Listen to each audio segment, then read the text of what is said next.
오늘 여러분들하고 나눌 말씀은 10개의 계명, 10계명 중에서 두 번째 계명을 좀 나누려고 합니다. 10계명은 정말 많은 사람들이 이제 10계명이 있다는 건 알지만 10계명의 내용을 그렇게 자세히 알지는 못합니다. 그렇지만 10계명 중에서는 꽤나 유명한 계명들이 있죠.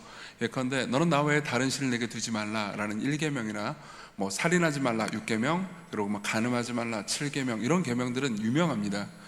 근데 이제 우리가 읽었던 이 본문인 2계명은 그렇게 유명하지는 않습니다. 그래서 2계명의 내용을 깊이 있게 이해하면서 하나님과의 진실된 관계가 무엇인지를 생각해 보는 게 오늘의 목표입니다. 여러분들이 하나님과의 진실된 관계를 이해하게 되잖아요. 그러면 사람들과 하고도 아주 진실된 관계를 맺을 수 있거든요. 그리고 그 좋은 관계는 여러분들을 행복하게 해줄 겁니다. 그래서 2계명을 좀 살펴보려고 하는데 2계명을 살펴보기 전에 10계명에 대한 변증을 좀 해보려고 합니다. 이제 목사님 설명해 주신 것처럼 제가 섬기는 교회는 젊은 사람들이 꽤 많습니다. 그리고 그 사람들 중에서 젊고 회의적이고 때로는 기독교에 대해서 반감을 가진 젊은이들도 꽤 많이 출석을 하고 있습니다.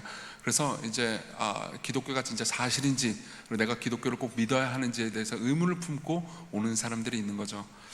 그 사람들은 저한테 되게 많은 질문들을 던집니다. 제가 설교를 끝나잖아요. 그러면은 지금은 제가 안식년이라서 안 하는데, 예전에는 이제 밤 10시에, 주일날 밤 10시였어요 9시 또는 10시에 AS라고 해가지고 그날 한 설교에 대해서 이제 혹시 질문이 있는 사람들이 있으면은 그 질문 있는 사람들은 질문을 하도록 제가 이제 유튜브에 링크를 켜놨습니다. 그러면 이제 저 혼자 이렇게 채팅창에 질문이 올라오면 익명으로 올라오거든요.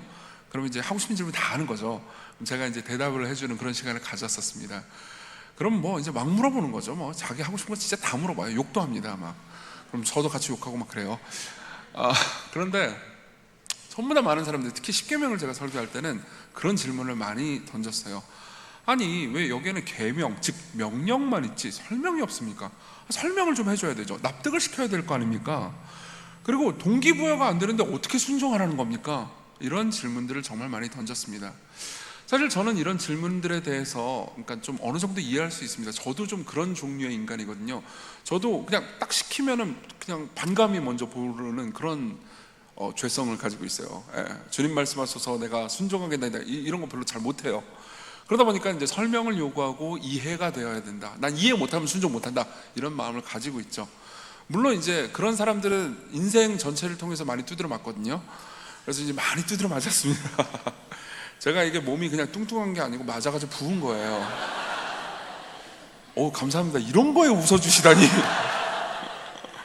근데 이제 그러다가 이제 깨닫게 됐죠. 깨닫게 된 것 중에 하나가 뭐냐면 내가 다 이해할 수가 없는 거구나. 이해되지 않으면 순종하지 않겠어요. 이거는 내 이해 능력을 과신한 거였구나 라는 생각을 했습니다.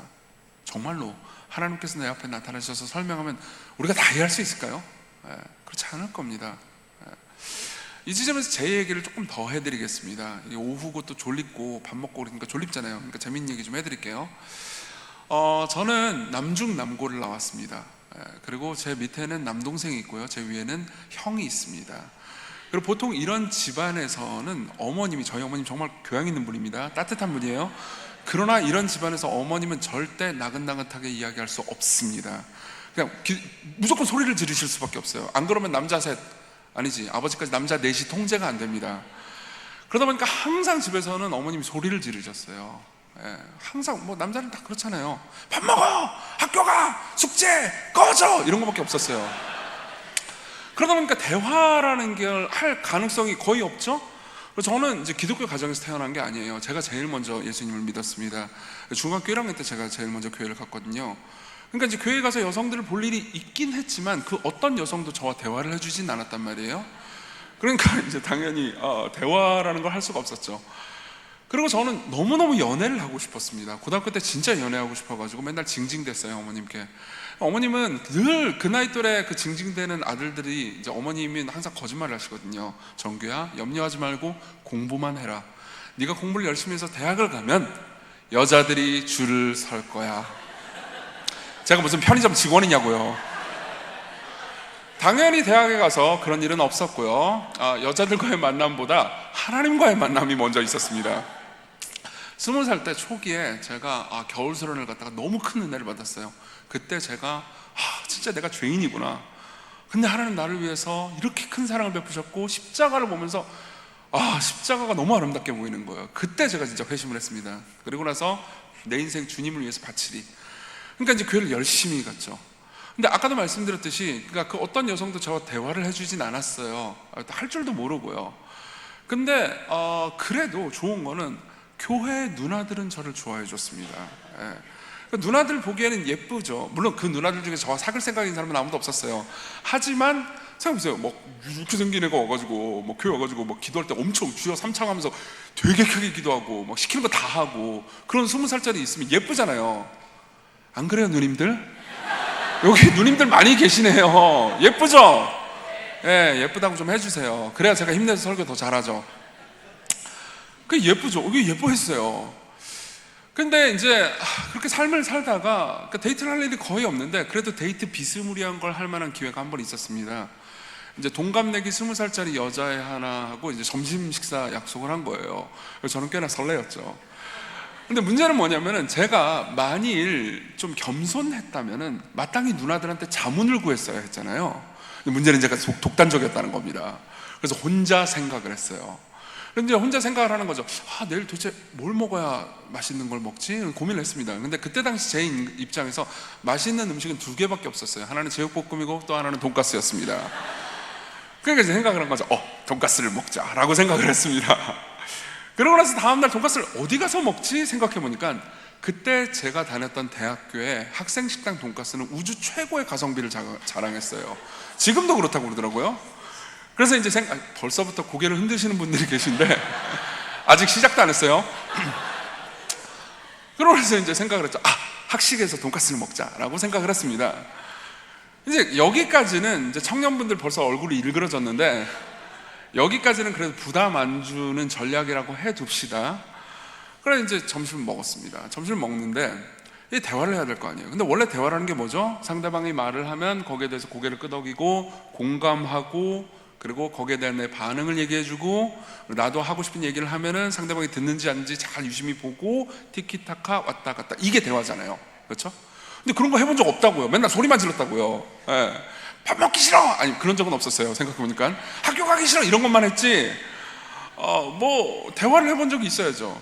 그러다 보니까 지 하고 싶은 말만 했습니다. 근데 문제는요, 제가 하고 싶은 말이 범상치 않았다는 거예요. 저는 굉장히 이상한 덕후 같은 인간이었습니다. 지금도 좀 그렇고요. 그러다 보니까 제가 꽂힌 거는 범상치 않은 것이었고 그리고 꽂힌 거 얘기만 했어요. 근데 그때 제가 관심이 있었던 게 딱 2가지였습니다. 하나는 반지의 제왕이었어요. 반지의 제왕을 그때는 아직 영화도 나오기 전이었습니다. 소설만 있을 때였어요. 그리고 아무도 반지의 제왕을 몰랐을 때였어요. 근데 그때 제가 반지의 제왕을 얼마나 좋아했냐면 거기 나오는 요정어를 외울 정도였어요. 그러니까 이상한 인간이죠. 그런데다가 또 하나 관심 있는 게 히틀러였습니다. 히틀러를 좋아했어요. 그러니까 히틀러를 좋은 사람이라고 생각했던 게 아니에요. 나쁜 놈이죠. 히틀러는 악이죠.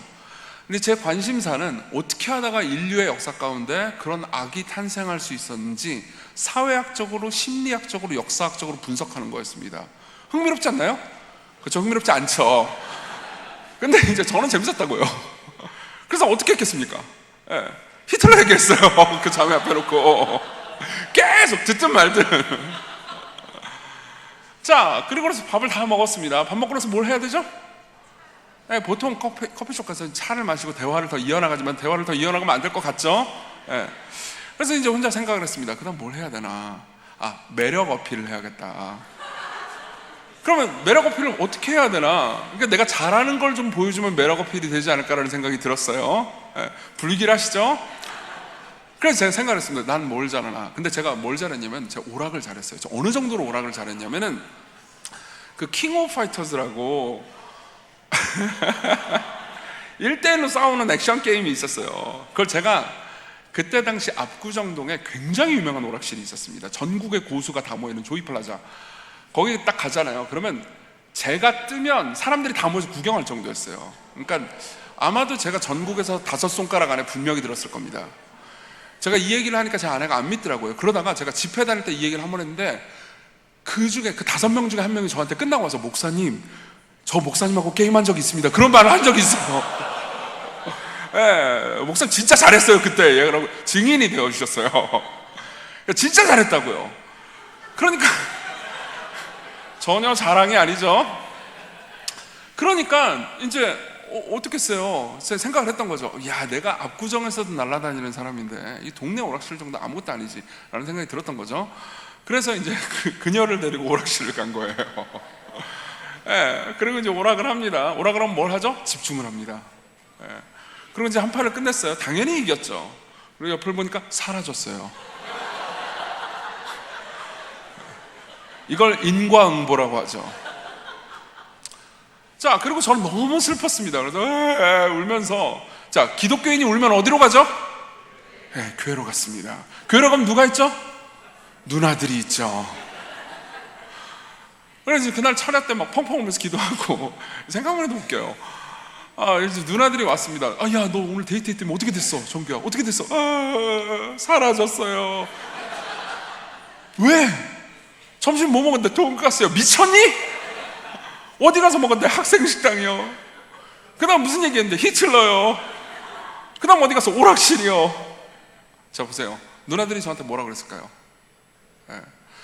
정규야, 절대 돈가스 먹지 마. 네. 히틀러 얘기하지 마. 학생식당 가면 안 돼. 누나들한테 물어봐. 네. 오락실 가지 마. 계속 얘기했죠. 자, 그럼 제가 뭐라고 반응했을까요? 왜? 돈가스 맛있는데, 왜 학식 가성비인데, 왜 히틀러 재밌는데, 왜 나 오락 잘하는데. 그렇게 어이가 없으십니까? 자, 당연히 말도 안 되는 거였죠. 자, 근데 잠깐만 여러분들이 그때 당시에 누나들이라고, 남성분들도요, 그때 당시에 누나들이라고 잠깐 상상해 보세요. 그리고 제가 질문을 여러분들에게 던지고 싶습니다. 여러분들은 20살의 이정규를 설득시킬 자신이 있으십니까? 없죠. 감사합니다. 없죠. 설득 못 시켜요. 그거는 여러분들이나 그때 당시에 누나들의 지성이 모자라서가 아닙니다. 제 지성이 모자라서죠. 이해할 수 없어요. 이 지점에서 제가 여러분들에게 드리고 싶은 질문이 있습니다. 저는 물론 20살의 이정규와 그때 당시의 누나들과의 지적 격차가 어마어마하다는 걸 인정합니다. 하지만 하나님과 우리와의 지적 격차하고 비교하면 어떨까요? 당연히 비교할 수 없을 겁니다. 우린 다 이해할 수 없어요. 가르쳐준다고 이해할 수 있는 게 아닙니다. 그분이 온 우주를 운행하시는 방식, 그분의 작전, 그분의 계획, 그리고 그 가운데서 우리가 지금 어떤 시기를 거치고 있는지 우리는 다 이해할 수 없어요. 그렇기 때문에 우리에게는 이해가 필요한 게 아니고 순종이 필요하죠. 우리는 우리가 이해할 수 없다는 것을 이해해야만 합니다. 근데 생각해 보십시오. 다시 그 누나들 이야기로 돌아봅시다. 그럼 그 누나들 입장에서는 어떻게 해야 될까요? 이놈의 이정규를. 그분들이 선택할 수 있는 건 딱 둘 중에 하나입니다. 하나는 내어버려 두는 겁니다. 그래, 네가 원하는 대로 살렴, 원하는 대로 행동하렴, 독거노인이 되면 된단다. 그러면 그러는 거죠. 슬피 울며 바깥에서 이를 갈미 있으리라. 그러면 끝나는 겁니다. 그렇죠? 근데 문제는 뭐냐면 그 누나들이 저를 정말로 사랑해줬다는 겁니다. 그럼 생각해보세요. 저 인간은 이해를 못해요. 그러나 나는 저 인간을 사랑합니다. 그럼 어떻게 하죠? 명령합니다. 계속해서 명령하는 거예요. 그럼 제가 왜냐고 묻겠죠. 그럼 뭐라고 말할까요? 아니, 넌 이해할 수 없어. 이해하지 마. 그냥 명령에 순종해. 따라. 그 옷 입지 마. 너의 패션 센스는 없어. 그냥 누나들이 가르쳐주는 옷만 입어. 누나들이 가르쳐주는 식당으로 가. 그 다음에는 그냥 들어. 질문을 던져. 계속해서 저한테 명령했죠. 감사하게도 지금 저는 결혼을 했고요. 딸만 둘입니다. 이제 저는 대화를 할 줄 안다고요. 그 누나들의 희생과 헌신과 명령 때문에요. 자, 십계명도 마찬가지라고 이해하시면 좋을 것 같습니다. 하나님은 여러분들을 사랑하십니다. 그리고 여러분들이 다 이해할 수 없다는 것을 아십니다. 그리고 우리 역시 우리가 다 이해할 수 없다는 것을 알아야 합니다. 그래서 그분은 명령하시는 거예요. 그래서 그분이 우리에게 왜 명령하셨는지를 이해하기 위해서는요, 지성으로 이성으로 그걸 따지기보다는 명령에 순종해 봐야 합니다. 순종하면 드디어 아하, 하나님께서 이것 때문에 나한테 정직하라고 하셨구나, 이것 때문에 나한테 성적으로 순결하라고 하셨구나, 이것 때문에 나한테 도둑질하지 말라고 하셨구나. 이걸 깨닫게 되는 거죠. 그게 십계명을 우리가 배우는 가장 중요한 자세일 겁니다. 그리고 그 중에 오늘 우리는요, 두 번째 계명을 생각해 보는 거죠. 저는 두 번째 계명을 이런 순서대로 여러분들에게 설명을 해드리려고 합니다. 첫 번째로는요, 이 두 번째 계명, 이 계명을요 여러분들에게 설명해 드릴 겁니다. 이 계명의 의미를 말씀드릴게요. 그리고 두 번째로는요, 우리가 이 두 번째 계명을 자주 어기는데 어기는 이유가 무엇인지 좀 생각해 보려고 합니다.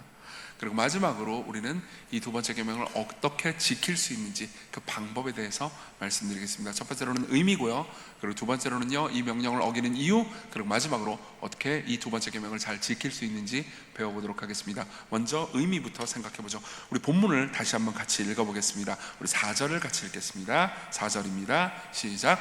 너를 위하여 새긴 우상을 만들지 말고 또 위로 하늘에 있는 것이나 아래로 땅에 있는 것이나 땅 아래 물속에 있는 것에 어떤 형상도 만들지 말며. 자, 이 두 번째 계명의 가장 중요한 핵심은 형상을 만들지 말라는 겁니다. 첫 번째 계명은 뭐냐면은 나 외에 다른 신을 내게 두지 말라. 그리고 두 번째 계명은요, 형상을 만들지 말랍니다. 자, 그러면은 이 두 번째 계명을 이해하기 위해서는 첫 번째 계명과 두 번째 계명이 어떤 차이가 있는지를 이해할 필요가 있습니다. 첫 번째 계명은 이런 겁니다. 하나님 말고 다른 신을 섬기면 안 된다는 거예요. 그것이 고대 세계에서는 뭐 바알이나 아세라나 다른 신들일 수 있습니다. 현재에서는 뭐 돈이라든가 아니면 명예라든가 다른 어떤 우상들일 수 있습니다. 두 번째 계명은 뭐냐면은 하나님을 섬길 때, 성경에서 나오는 하나님이요, 그 하나님을 섬기는 그때 형상을 만들지 말라는 겁니다. 그러니까 첫 번째 계명이랑 두 번째 계명은 달라요. 예를 한번 들어보겠습니다. 어떤 사람이 바알 신을 섬깁니다. 그리고 바알 신을 형상을 쫙 만들어 놓은 거예요. 그리고 바알 신 형상, 그러고 나서 그 앞에서 절합니다. 이 사람은 첫 번째 계명을 어기는 걸까요? 두 번째 계명을 어기는 걸까요? 두 번째가 아니고 첫 번째를 어기는 겁니다. 형상을 만들었든 안 만들었든 이 사람이 하나님 말고 다른 신을 섬기잖아요, 바알이라는. 그러니까 첫 번째 계명을 어기는 겁니다. 근데 어떤 사람이요, 이건 구약 성경에 나오는 예입니다. 출애굽기 34장부터 38장에 이 비참한 이야기가 나오죠. 여호와 하나님을 섬기겠습니다 라고 말하면서요, 금송아지를 만듭니다. 그렇죠? 모세가 저 위에서 율법 받고 있어요. 그리고 땅에 있는 백성들은 모세 언제 와? 그러면서 아이 짜증나. 그러면서 아론을 불러서 야, 우리가 섬길 신을 좀 만들어라. 그러면서 금송아지를 만듭니다. 그리고 그 금송아지 앞에 절하죠. 금송아지 앞에 절할 때 그들은 이 금송아지가 다른 신이라고 말하지 않았습니다. 여호와라고 말했습니다. 핵심은 이게 두 번째 계명을 위반한 거라는 겁니다. 즉 두 번째 계명은 여호와를 섬길 때, 성경에서 말하는 삼위일체 하나님을 섬길 때 그 하나님의 형상을 만들지 말라는 거죠. 이해되시나요? 그럼 여러분들은 다양한 질문이 드실 겁니다. 첫 번째 질문은 이겁니다. 왜 소야? 이 바보들인가? 그들은 하나님이 소처럼 생겼다고 생각한 건가? 라는 생각이 드실 겁니다. 당연히 그들은 바보가 아니었습니다. 그들이 하나님을 섬기려고 할 때 소를 만든다는 이유가 있었어요. 고대 근동의 당시의 사회에서는요, 소는 일종의 힘 혹은 능력, 횡포성, 그리고 무엇보다도 다산을 상징했습니다. 그때 당시 아들을 낳는 것은 꽤나 중요한 일이었습니다. 왜냐하면요, 아들은요 전투력인 동시에 생산력이었습니다. 그러니까 여러분들이 성경을 보면요, 아들을 낳지 못한 여성들이 꽤나 비참해한다는 것을 볼 수 있습니다. 예를 들면 생각해보세요. 지금 아주 오랜 기간 동안 대학을 졸업했는데 취직을 못하고 막 9년, 10년, 15년 막 그동안 계속 돈을 못 벌고 삶을 산다고 해보세요. 그러면 되게 비참해하지 않을까요? 그죠? 그런 것처럼 당시의 여성들에게 있어서 아들을 낳지 못한다 그러면 자신의 가치와 정체성과 의미가 사라지는 거였습니다. 그러다 보니까 다산은 너무 중요했죠. 그래서 그들은 다산을 기원한 겁니다. 이 소처럼 힘있고 능력있고 아들도 많이 낳는 그런 민족 되게 하소서라는 의미로 소를 만든 거예요. 하나님이 소처럼 생겼다고 생각한 게 아니고요, 하나님을 생각할 때 이렇게 소처럼 우리에게 힘도 주고 돈도 많이 주고 능력도 주고 애도 많이 주세요, 그런 의미로 금송아지를 만든 거죠. 이 지점에서 우리는 이 형상을 만든다는 것이 어떤 것인지 조금 더 깊이 들어가 보려고 합니다. 조금 더 한 차원 더 깊이, 그리고 그 다음 한 차원 더 깊이 들어갈 겁니다. 그러니까 이런 거예요. 그러면 형상을 만들지 말라는 건 뭘까요? 이미지를 만들지 말라는 겁니다. 실제로 여러분들은 이 지점에서 고민하게 될 수도 있을 겁니다. 교단마다, 교회마다 정책이 조금 다르긴 하지만요, 어떤 교단, 어떤 교회는 이 두 번째 계명을 훨씬 더 심각하게 생각합니다. 그래서 심지어 예수님의 얼굴이나 표현 같은 것도 못 그리게 하는 교단도 있어요. 뭐 그 교단이 절대적으로 옳다고 생각하는 건 아닙니다. 저는 고신에 속한 고신 교단에 속한 사람인데요. 제가 속한 교단은 대체로 교회가 그런 입장을 지니고 있습니다. 그리고 예수님의 얼굴에 대해서는 이제 그리는 것을 혹은 예술 작품으로는 허용하는 것을 허용하는 교단 혹은 교회도 있습니다. 뭐 특별히 어떤 것이 더 잘하고 잘못되고 그러진 않습니다. 왜냐하면 예수님의 경우에는 좀 다르게 신학적으로 보거든요. 다만 우리가 생각할 수 있는 걸 하나 짚어보겠습니다. 이게 다 잘못됐다 잘했다라는 얘기를 하는 게 아닙니다. 여러분, 예수님 얼굴을 생각하면 제일 먼저 떠오르는 이미지는 뭐죠? 요즘 킹 오브 킹스 때문에 뭐 그 이미지를 더 많이 떠오르긴 하지만 제일 그래도 유명한 이미지는 예수님이 그 지팡이 들고 있을 때 꼬부랑 지팡이 하나 들고 이렇게 유유하게 걸어가면 그 뒤에서 양들 있잖아요. 양 새끼들이 이렇게 쫄쫄쫄 따라다니고 푸른 초장에 이렇게 샤방한 그런 그림 있죠. 그거 다 아시죠? 제가 그림 보여주려다 그냥 말았어요. 귀찮아서. 다 아시니까. 보통 그런 거 많이 떠올리죠. 그리고 또 사람들이 많이 아는 거는 이겁니다. 여러분, 그 카톡 하실 때 이모티콘 중에서 예수님 이모티콘 가진 분들이 있을 거예요. 그렇죠? 그 예수님 그 신앙적으로 그런 자신의 축복이나 이런 것들을 표현하기 위해서 그 이모티콘 쓰는 거 잘못 아닙니다. 그거 죄라고 얘기하는 게 아니에요. 다만 그 이모티콘을 잘 한번 생각해 보세요. 그런 이모티콘 받아본 적 있을 거예요. 그 이모티콘을 보면 예수님이 이등신이죠. 그렇잖아요. 이거 뭐라고 얘기하는 게 아니에요. 예수님 얼굴과 나머지 몸과 사이즈가 똑같잖아요. 되게 귀엽죠. 귀여운 건 정말 좋아요. 하지만 잘 한번 생각해 보십시오. 아까의 그 목자의 이미지와 그리고 이등신 예수님을 생각해 보세요. 그러면 그런 모습을 보면서 성전에 가서 노끈으로 채찍을 만들어서 거기에 있는 모든 사람들을 다 쓸어내 버리시고 분노하시면서 성전을 깨끗하게 하시는 노하시는 예수님을 상상하기는 쉽지 않습니다. 맞죠? 자, 이게 형상의 문제입니다. 저는 조금 이따 더 깊이 들어갈 거예요. 단순히 형상 만들지 말라고 얘기하는 게 아닙니다. 교육용으로 얼마든지 쓸 수 있습니다. 근데 여기는 함정이 존재한다는 거죠. 우리가 이미지로만 예수님을 생각하잖아요. 그럼 우리가 만든 이미지에 갇혀버리게 됩니다. 실제로 제임스 패커라는 신학자는요, 하나님을 아는 지식이라는 책에서 이렇게 얘기해 줍니다. 들어보십시오. 우리가 얼마나 자주 다음과 같은 식의 말을 듣는가 생각해보라. 나는 하나님을 위대한 건축가 혹은 위대한 예술가로 생각하는 걸 좋아해요. 나는 하나님을 심판관으로 생각하지 않아요. 하나님을 그저 아버지로 생각하는 게 좋아요. 우리는 경험을 통해 이런 식의 말이 종종 성경의 하나님에 대해서 말하는 어떤 내용을 부인하기 위한 서곡구시를 하는 것을 알고 있다. 자신이 원하는 대로 하나님을 생각할 자유가 있다고 주장하는 사람들은 이 계명을 어기는 것이라는 사실을 최대한 강조해서 말할 필요가 있다. 자, 생각해보세요. 여기서 우리는요, 그러니까 하나님과의 관계에 있어서 진실성을 해치는 무언가가 있다는 것을 보게 됩니다. 여러분 생각해보세요. 제가 이런 말을 한다고 해봅시다. 특히 청년분들 제 얘기를 들어주세요. 제가요, 지금부터 하는 말은 제 진심이 아니에요. 그렇지만 제가 이렇게 말한다고 합시다. 말이야, 여자들이 말이야, 어디 이렇게 함부로 나대고 앞에 나서 마이크 잡고 여자들이 말이죠, 가서 설거지나 해! 라고 제가 말했다고 합시다. 이건 제 진심이 아니에요. 욕하지 마세요. 아셨죠? 제가 이렇게 말을 했다고 해보세요. 그럼 자매분들 기분 좋아요, 나빠요? 빨리 나쁘다고 해. 나쁘죠? 네. 왜 그럴까요? 내가 만든 이미지가 있어요. 그리고 그 이미지에 그 사람을 우겨 넣습니다. 네. 여자는, 남자들 막 슬퍼가지고 울고 있어요. 근데 제가 가지고 이 남자 새끼가 말이야 울고 이러면 기분이 감사합니다. 나쁘잖아요. 실제로 저도 그런 거 느낄 때가 꽤 많습니다. 저는 이제 목사죠. 근데 저희 교회 방문하신 분들 중에서 그러니까 목사하면 생각나는 그런 이미지를 다 가지고 계신 분들이 계세요. 목사면 일단 말 빨리 하면 안 되고, 벌써 이정현 목사님 아웃이죠? 죄송합니다, 목사님. 목사 말 천천히 해가지고 해야 되고, 그리고 뭔가 무조건 다 경건해야 되고, 막 선교 가서 티셔츠 입고 막 경망하게 굴면 안 되고, 죄송해요 또. 그런 분들이 계신단 말이에요. 그러면 그런 분들이 저희 교회에 와가지고 이제 되게 놀라시죠, 저를 보면서. 특별히 언제 놀라시냐면은 그런 분들 중에서 목사는 밥 먹을 때도 경건해야 된다고 생각하시는 분들이 계세요. 그래서 숟가락도 천천히 직각으로 이렇게 숙사하기를 원하시고, 근데 그런 분이 제가 밥 먹는 거 보면 어떻게 하세요? 어떻게 보겠어요? 저는 고기 앙 이러면서 막, 전 숟가락 쓰는 것도 싫어요. 손 쓴단 말이에요. 예, 비닐 장갑을 일단 딱 껴요. 그럼 이제 충격. 목사가 어떻게 저럴 수가? 그럼 제가 기분이 나쁘겠죠. 예. 여러분들 모두 마찬가지일 겁니다. 예. 진실한 방식으로 있는 그대로의 상대를 받아들이는 게 아니고, 내가 생각하는 상대를 만들고 혼자 상상해서 그 상대, 내 상상에 상대방을 끼워 맞추는 것, 여러분들 모두가 기분 나빠하는 일이겠죠. 그죠? 그럼 하나님 입장에서 한번 생각해 보십시오. 하나님 입장에서 여러분들에게 이렇게 말씀하실 수 있지 않겠습니까? 왜 너희들이 대접받기를 원치 않는 방식대로 나를 대접하려고 하느냐?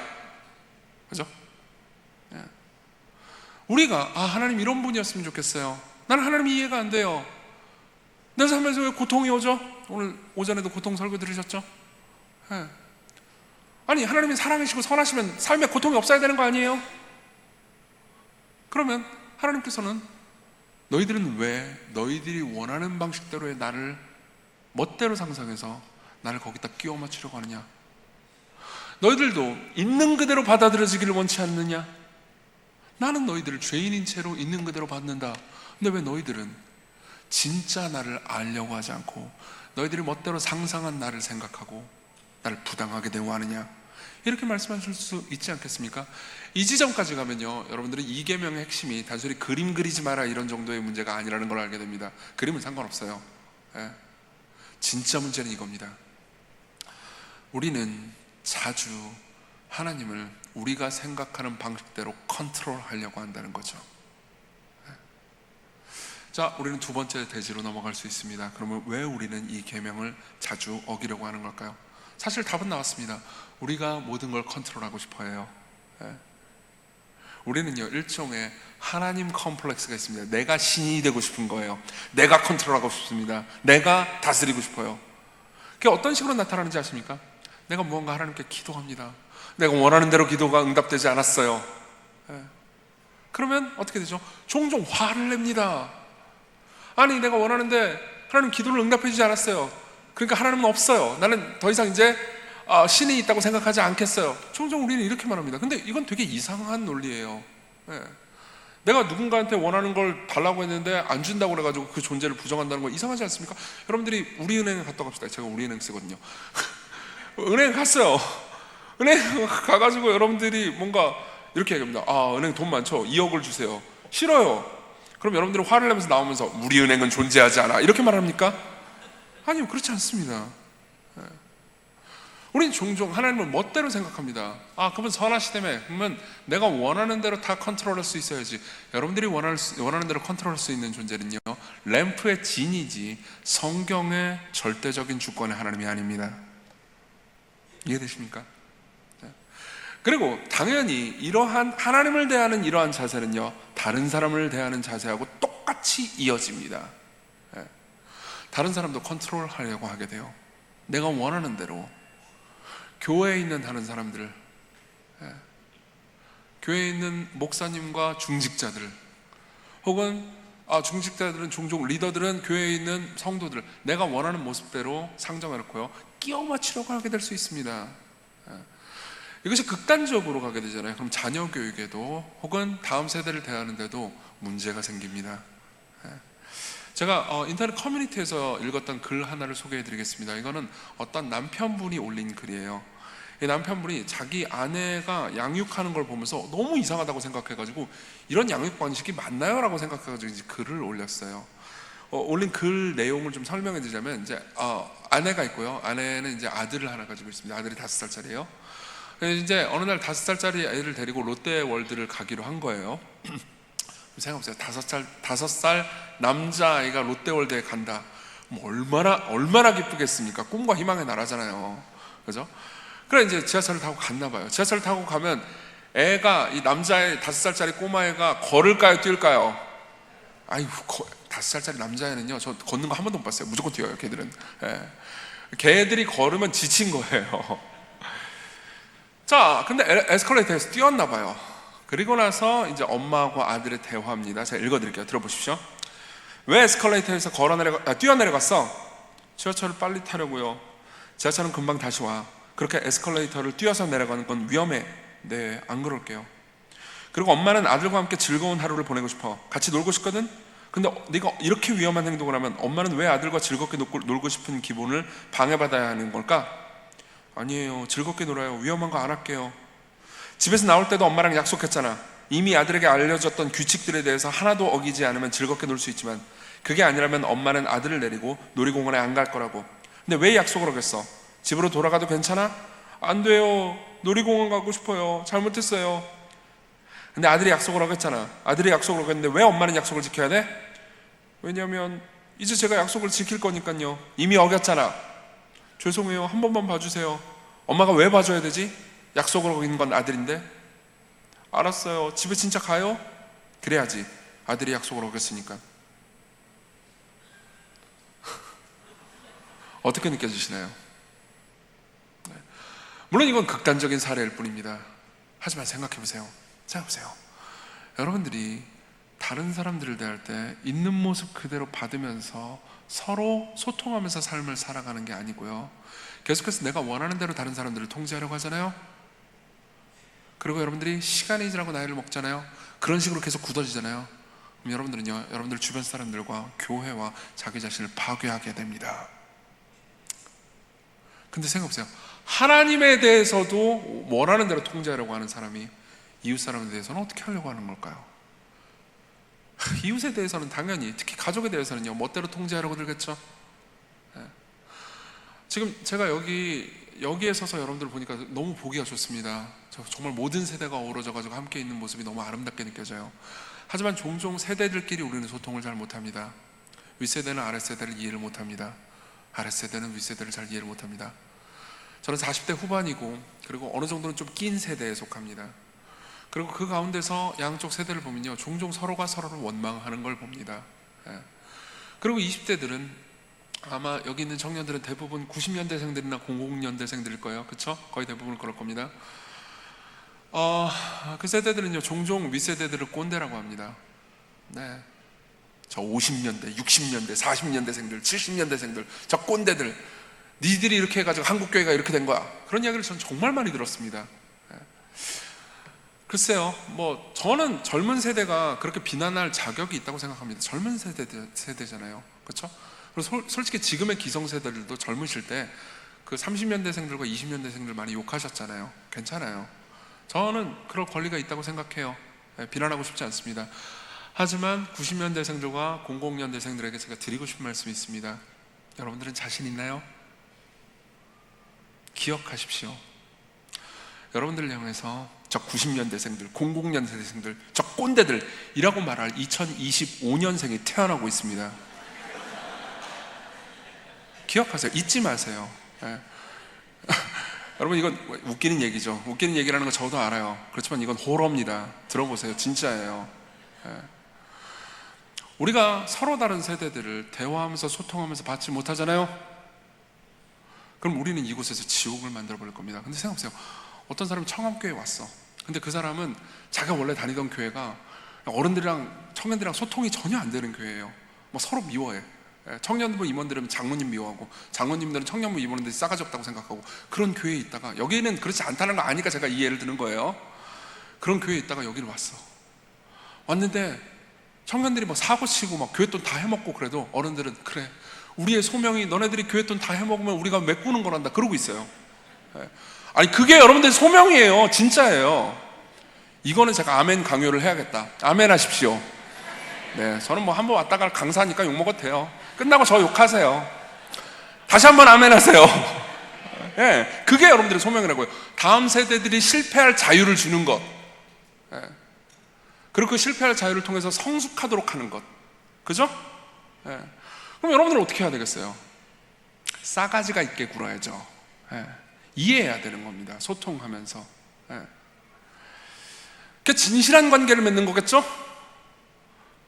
그럼 그게 어디로부터 출발하는 걸까요? 내가 하나님이 아니다. 하나님 앞에서 무릎을 꿇는 겁니다. 하나님, 내가 다 이해할 수 없습니다. 내가 하나님이 아닙니다. 주여 말씀하소서 순종하겠나이다. 이거는요 가스라이팅 당한 게 아닙니다. 이건 성숙해진 겁니다. 성숙하지 않은 사람만 이해시키지 않으면 난 따르지 않을 테야 이러는 겁니다. 성숙하지 않은 사람만 그러는 거예요. 여러분들이 내가 이해되지 않으면 난 따르지 않을 거야 그러면요 여러분들이 나는 T야, 나는 이성적이야, 나는 IQ가 높아, 저 바보들 무식한 사람들이니까 이해되지 않고 그냥 순종하는 거지 이렇게 생각하지 마십시오. 물론 사이비 종교는 사람들을 통제하고 조종하려고 듭니다. 그렇지만 여러분들이 있는 곳은 사이비 종교가 아니잖아요. 그 안에서 여러분들이 성경 앞에 섰을 때는 겸손해지는 겁니다. 그래서 우리는 생각할 수 있습니다. 왜 우리가 이 계명을 어기는 걸까요? 이 계명을 우리가 무시하는 가장 큰 이유가 뭘까요? 내가 신이 되고 싶은 겁니다. 이게 에덴 동산에서 물려온 원죄의 본질이고, 우리가 이 앞에서 하나님, 나는 하나님이 아닙니다. 하나님이 하나님입니다.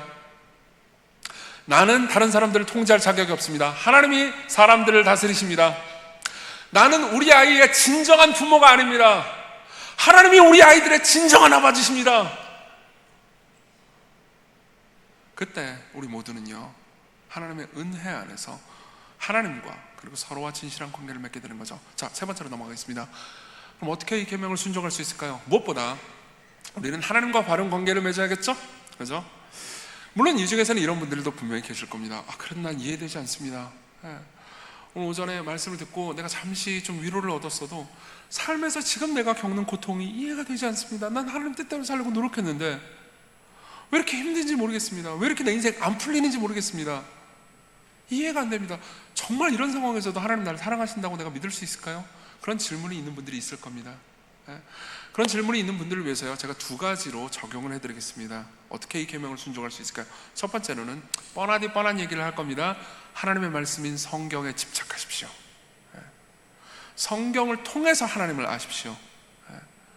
주일날 여러분들에게 제공되는 강해 설교를 통해서 하나님을 알려고 하지 마세요. 죄송해요. 큰일 날 뻔했네. 강해 설교를 통해서 하나님을 아세요. 이거 진짜 실수예요. 여러분들 농담하려고 한 게 아니에요.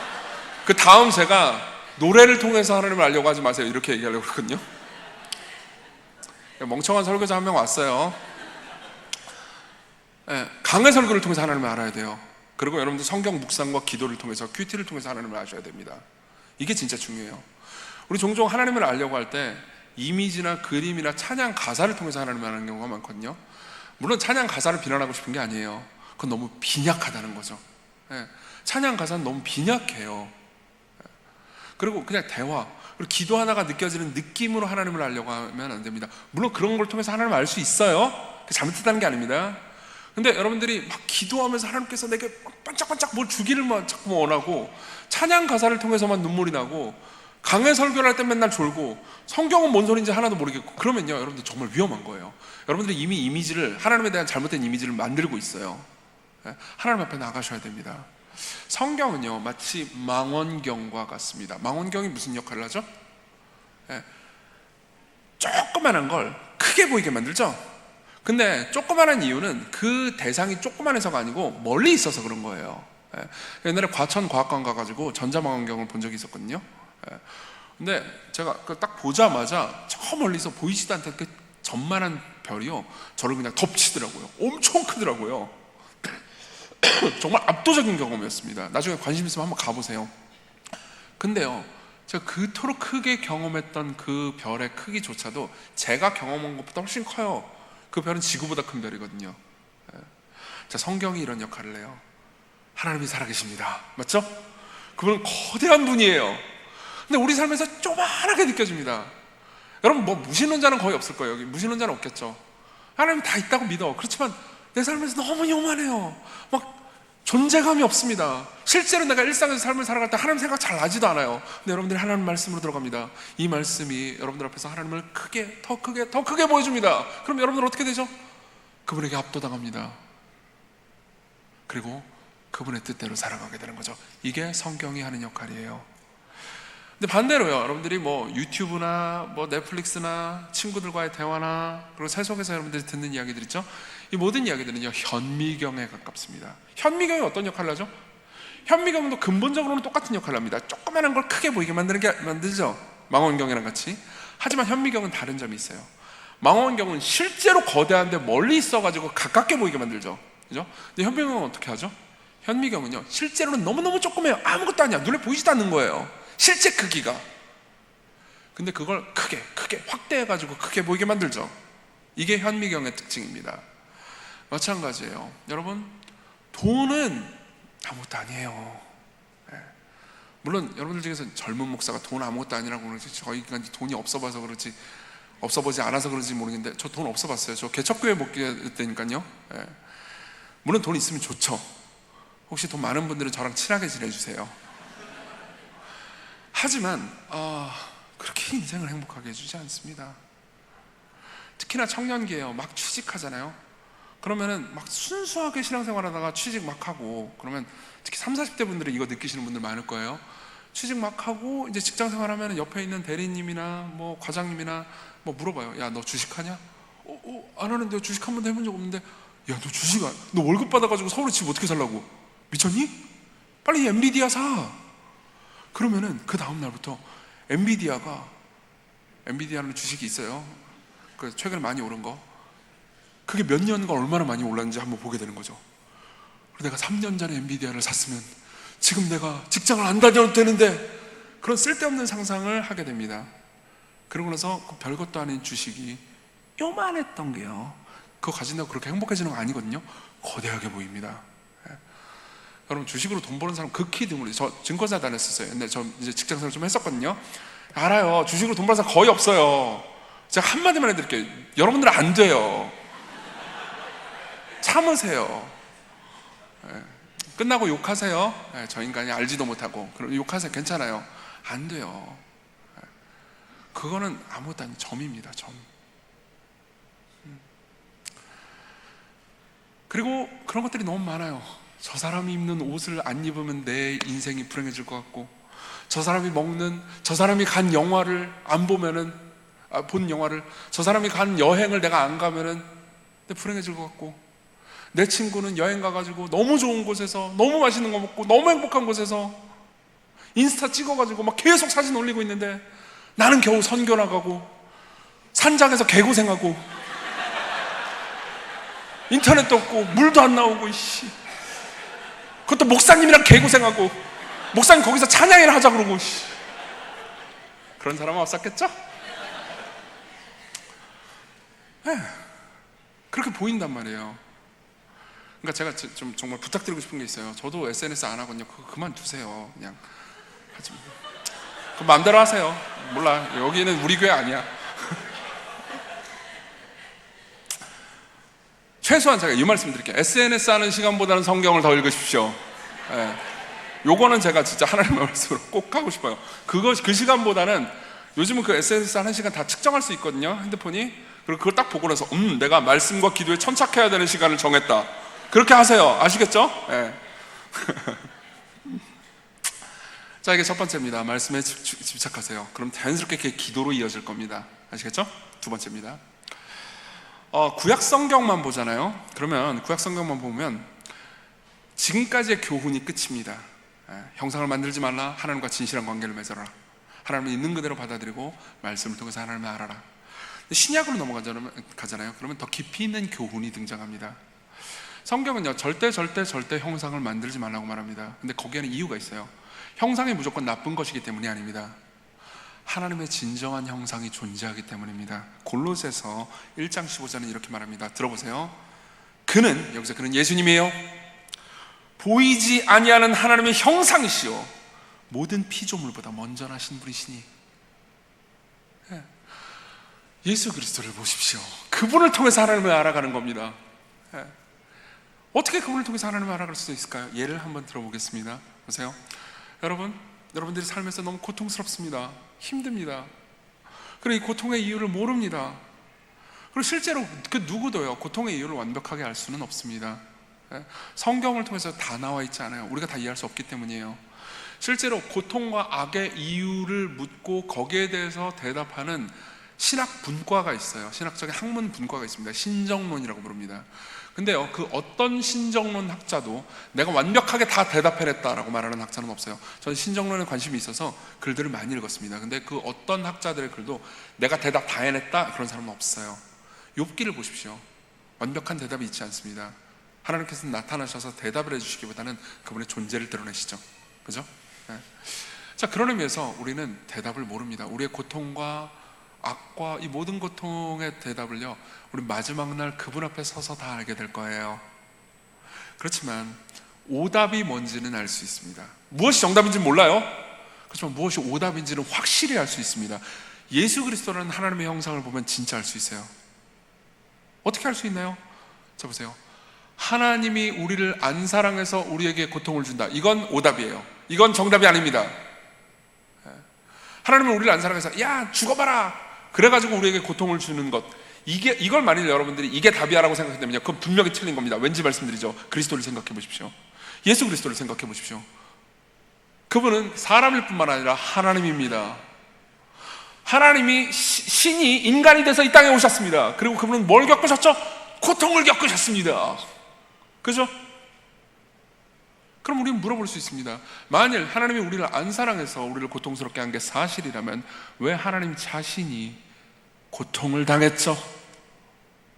지구상 어떤 종교의 신도 고통에서 우리를 구해주겠다고 약속하는 신은 있을지언정 고통을 경험한 신은 없습니다. 이 중에서는 가족을 죽음으로 잃어본 분들도 많이 계실 겁니다. 여러분들은 상실감과 고통을 느낄 수도 있습니다. 최근에 잃어보신 분들도 계실 수 있습니다. 그런 분들은 가족을 잃은 상실감, 그리고 슬픔, 허망함이 있죠. 하나님은 여러분들의 그 감정을 아십니다. 그분이 단순히 전지하시기 때문에 아시는 게 아니에요. 그분은 경험하셨습니다. 우리가 믿는 성부 하나님을 생각해 보십시오.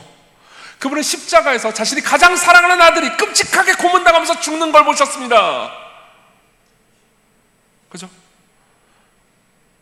우리가 믿는 하나님은요, 가족을 죽음으로 잃어보신 하나님입니다. 자, 이분을 생각해 보세요. 이 예수 그리스도를 통해서 하나님을 다시 한번 보세요. 그럼 여러분들은 하나님에 대한 오해를 고칠 수 있죠. 그죠? 그리스도를 통해서 하나님을 보는 겁니다. 여러분들이 성경을 읽을 뿐만 아니라, 이거 첫 번째 했어요? 성경을 통해서 예수님을 만나는 겁니다. 그리고 그 예수님을 보고 그분을 껴안을 때 여러분들은 진정 하나님과의 모든 오해가 끝나고 그분을 알아가게 됩니다. 그분의 영광을 볼 때요. 네.